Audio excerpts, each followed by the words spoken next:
Hi, it's Dwyer, gamblersadvisory.com, dwyervip.com for non-boxing picks. Remember, the opinion you should follow should be your own. Just consider this video to be a second opinion from a complete stranger online. Well, let's talk about Anthony Joshua's KO of Dillian Whyte. I'll say this for those of you who remember my earlier video. Santa delivered for his fans, but not for me. Apparently, I wasn't nice, I was naughty. I needed the sled to land on the roof in the first 6 rounds of this fight, and Joshua waited until round 7 to close the show. Right? My hedge went up in smoke. I feel at least as battered as Dillian Whyte did at the end of the fight. Let me congratulate Anthony Joshua. He was the winner of this fight. That was a big boy right uppercut that ended it. But realistically, Joshua was winning the rounds even before the KO punch. It was a competitive fight. It was a good fight. It was one of the better heavyweight fights I've seen in recent months. Right? I applaud both guys. This is that rare fight where, sure, Joshua won the fight, absolutely. Right? I gave Dillian Whyte, I believe it was the 2nd round, and that was about it. Right? But let me say this. Career-wise, this fight really had 2 winners, didn't it? Right? Dillian Whyte's profile is much brighter today. A lot of people were surprised that this fight made it out of the 3rd round. I'll tell you what, Joshua got tested. Joshua gets hit on the head in that 2nd round. Dillian Whyte comes inside, actually lands body shots on Anthony Joshua. Right? It's fights like this where you find out what a guy is made of. And let me just say, Joshua's made of a lot. He's good. He's very good. Right? He really impressed me in this fight. Many of my questions were answered. Let me say he's a skilled counterpuncher. Right? He's a guy who wants the following pattern. You throw a punch, he leans or rolls away from it or blocks it, and then he comes back and hits you. Right? While you're out of position because of the punch you've thrown. Right? He's a very skilled counterpuncher with excellent timing. Right? He knows exactly when to let his hands go after you've committed yourself. He has built-in leverage. In other words, he's a born puncher. So he's able to throw very short punches. Right? He has his body into it already. Doesn't need a wind-up.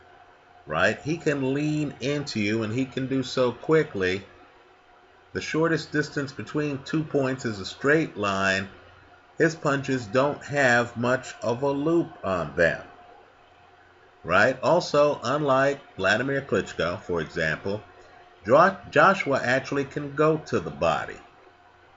If you're fighting high, if you're fighting a bit too tall, and I thought Dillian Whyte was doing that at times, right? Not bending at the waist to hide his body, not maintaining distance, right, to hide his body. If you're a little bit too tall, Anthony Joshua will come in and he'll make sure he hits you in the rib cage. Right? That's going to cause a lot of guys to be extremely cautious. Let me say this too. He's very good in the pocket. In other words, when you're coming at him, right, Anthony Joshua knows how to fight back. He's very good up close. Now, to beat him is going to be a tall order. Let me offer some suggestions to possible opponents. Because he is a counter puncher, right? An opponent can actually control the pacing, and the spacing. In other words, Joshua is not going to be hyper aggressive out the gate. He's not hyper aggressive until he's hurt you. He's naturally cautious, right? He doesn't want to throw until you throw. He doesn't want to lead. He wants the counter. So an opponent, and you'll notice too, he's clearly a hunter, not the hunted. So he gets hit with some Dillian Whyte jabs, right? As I said earlier, he gets hit in the head in the second round with the good right hand, right? Dillian Whyte's able to get inside and land body shots. You can land on Anthony Joshua. It's just that you have to go into the eye of the tornado. Unless, right, you understand that you can lead on him with power shots. In other words, in my opinion, Joshua is a little bit too much in the pocket. He's a little bit too flat-footed. He's flat-footed practically all of the time. So there's no threat that he's going to be able to move quickly and come forward, nor mentally does he want to. The first round, he has Dillian Whyte hurt, right? Make no bones about it. I'm looking at the first round, right? And, you know, I had money on Dillian Whyte at the huge odds, hedged with, you know, Joshua early. So I'm looking at the first round, and I was surprised at Joshua's punching power. Dillian Whyte looks a little bit confused in that first round. He's hurt. Now let me say this. A fighter like a Vitaly Klitschko, a guy who I think is just a natural fighter, right? Mike Tyson, if he had Dillian Whyte hurt like that, he would have thrown a little bit of caution to the wind and would have stepped forward quickly, right? Not a lot of hesitation. Would have stepped forward quickly, because you don't get moments like that often in fights. Would have led with punches. You can imagine Tyson jumping in on him like he jumped in on Marvis Frazier. But that's not Joshua. Joshua's cautious, right? He's in the pocket. He's structured. So he has Dillian Whyte hurt. He's coming forward, but it's measured, right? That's who he is. He's not going to run across the ring. He's not going to jump on you. He's not going to rush over and bum rush you, hit you with the shoulder, try to pin you up on the ropes, and then try to do damage. That's not who he is. So if you're an opponent, right, you understand that Joshua's fighting a measured fight. You understand Joshua's keying off your punches. He wants you to lead. He's the person you're dancing with who, you know, you have to lead the two of you. Right? I believe elite heavyweights would understand that what they want to do is feint a lot from the outside. Spacing is crucial, right? Because you don't want to get close enough to Joshua where he's comfortable and starts unloading power shots. I know he's 6'6", but he's not really reaching to hit you, is he? Right? You don't really think in terms of Joshua's reach, do you? So I believe fighters who are outside and feinting can play games with the counterpuncher, especially if they're doing one-offs. In other words, lead with a power shot, then get away from the pocket. Right? Lead with a power shot, then get away from the pocket. Give them nothing to counter. Right? Understand you're just coming in for one punch.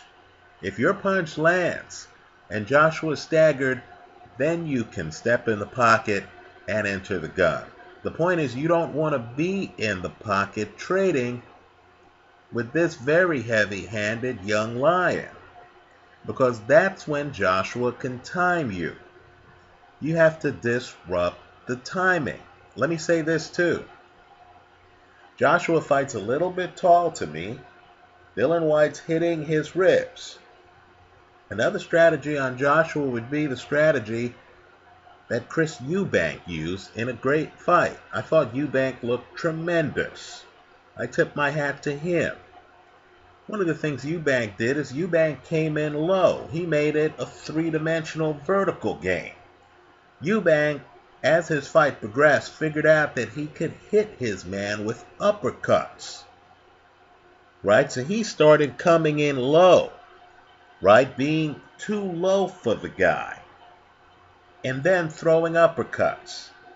Because Joshua stands so tall, I wonder if a guy like, let's say, a Tyson or a Povetkin would be able to come inside, get underneath Joshua, right, and start to riddle his rib cage while circling the pocket, right? I'm not sure if Joshua is the kind of guy who can fight small. Looks like he's fighting tall to me.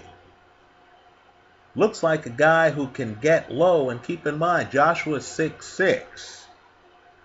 So if you're a 6-footer, you're already 6 inches shorter than him. I wonder if a guy who can get low, who could take out that rib cage, because to me it looked like Joshua got hurt to the ribs in this fight.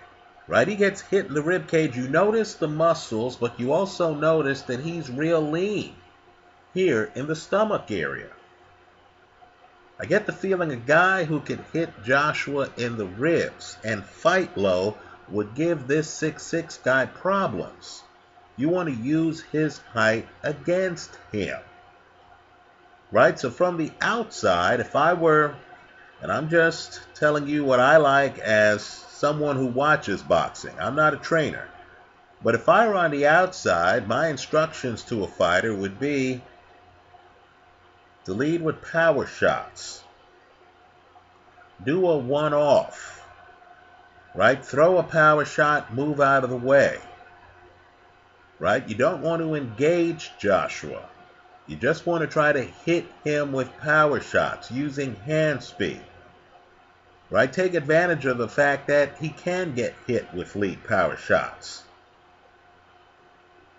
Right? So really, I'd be staying away from Joshua. Let me say this too.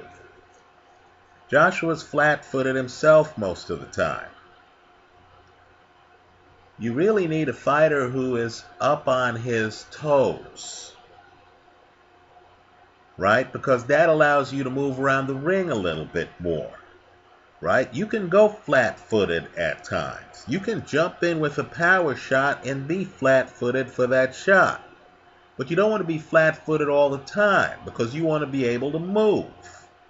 Right? As I said, it's just a one-off. Lead with a power shot. Get out of the pocket. Move away from Joshua. Have his counter miss. Right?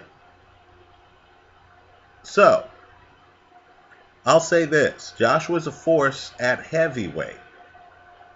Right? Fight got to the places Joshua had never been. The 4th round, the 5th round, the 6th round, the start of the 7th round.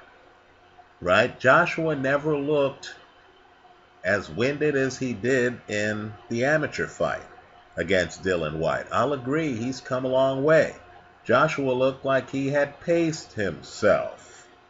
Right? Joshua hurts Whyte, then capitalizes in the 7th round. In fact, in the 6th round, Joshua's landing bombs. Right? Joshua's stamina, even though this fight went more than twice as long as any other Joshua fight, Joshua's stamina looked intact. His composure looked intact. Right? His punching power was there from start to finish.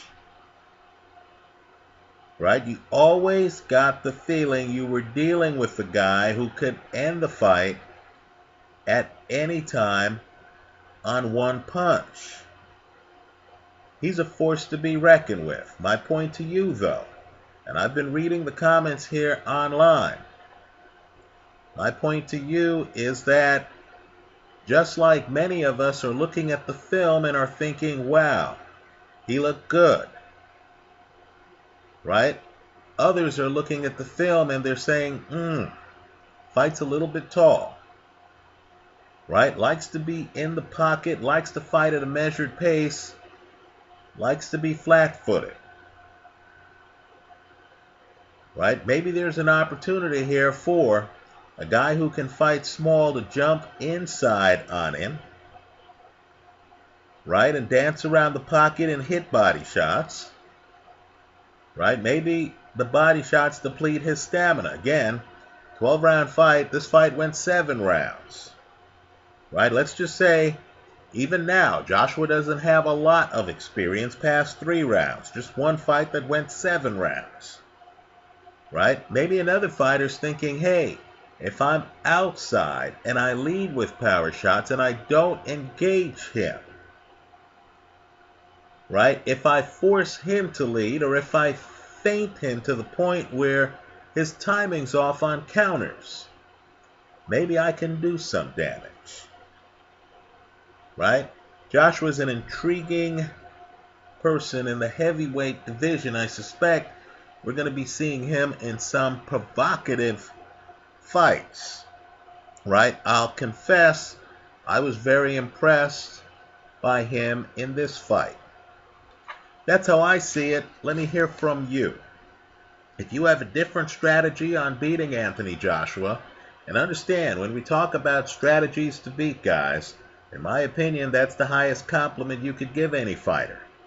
In other words, the guy has arrived on the world stage unbeaten. You're looking at him and you're saying, wow, who can beat this guy and how could they do it? Right? If you have your own strategy, I hope you leave it here in the comment section to this video. Very impressive performance. Let me say this too about Dillian Whyte. I thought he fought a very good fight, right? I'm sure he's gonna look at the tape, look at the first fight, realize he was more mobile in the first fight. And I'm sure there are things he wished he did a little bit differently. Let me say this too. I know we go 7 rounds, right? I understand people are going to look at the film and say, oh yeah, he went 7 rounds and stuff like that. I'm not kidding when I say he's badly hurt in the first round. I know guys have poker faces and stuff like that. Look at his movement, folks. Right? He starts the fight coordinated. He gets hit with some big shots. Then he starts to lose coordination, in my opinion, in that first round. It's because of Dillian Whyte's character